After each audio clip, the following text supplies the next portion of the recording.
Hey, welcome back. If you've been following along in the Scamp revamp series, we've done a lot to the exterior of the Scamp, and now I want to show you some of the things we've done to the interior. So let's go check it out.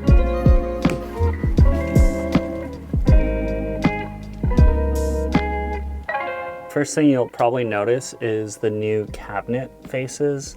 I went from this old like particle board or something to 1/2-inch bamboo, and as you can see, I pretty much just cut them to size, routed out little handles, replaced all the hardware, hinges and everything, and kept the same shape and design basically, but swapped all of it out.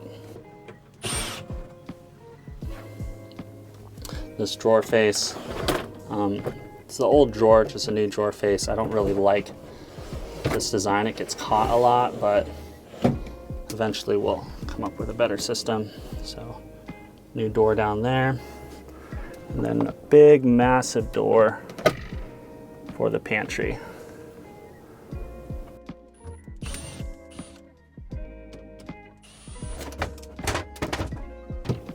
And if you followed along, there used to be an AC here, and I removed that, and now it's just kind of open storage for like camp chairs and blankets and stuff.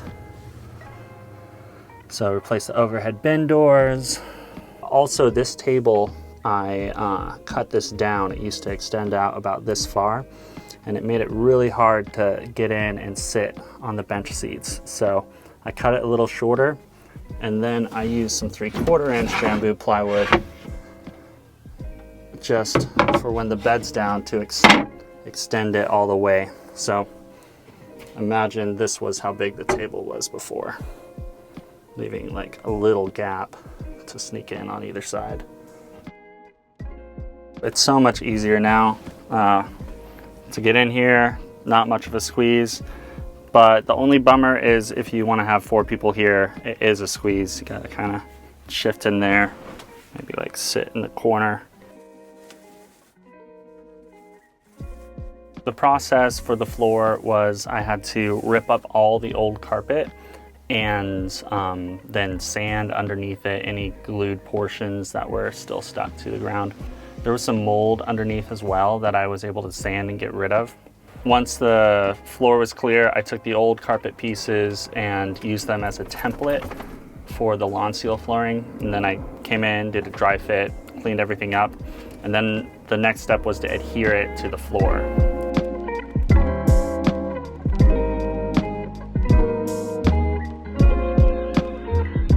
One way to adhere the Lonseal to the floor is through a 2-part epoxy, which works really well, but your working time is about 30 minutes, so you kind of have to be rushed.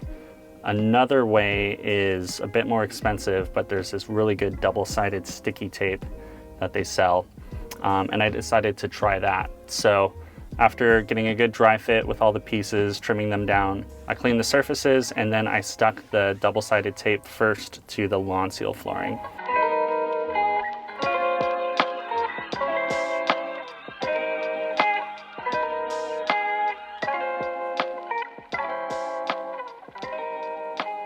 And then I would take off a layer of the tape and apply it to the ground a little bit at a time.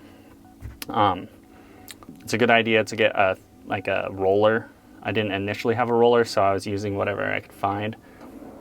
I eventually bought a roller off Amazon, which was a much better decision.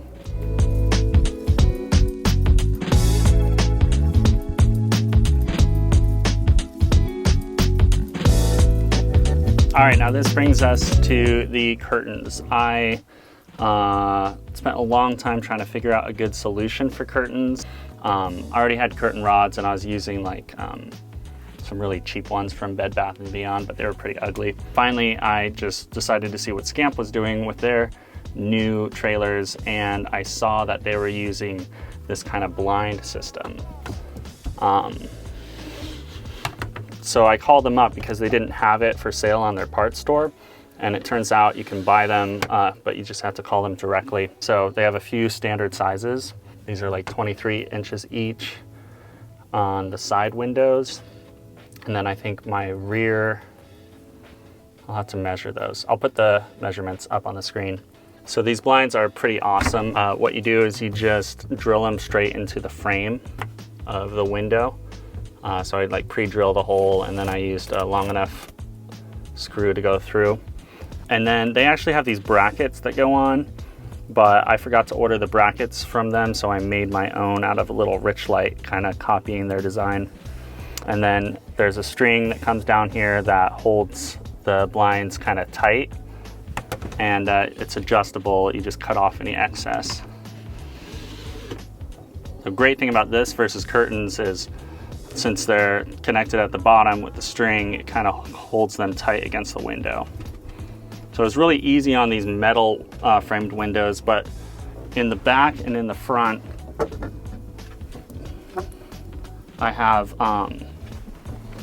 like this is plexiglass in the front, and there's no metal frame to screw into. I use the hangers from the rod system. So what this is, it's like an M6 bolt that's about 1.5 inches long. And there was a hole in the end of this that it could go through that I tapped out. So I did an M6 tap through the plastic, and then I used this as a riv nut for the M6 bolt to make a little gap here.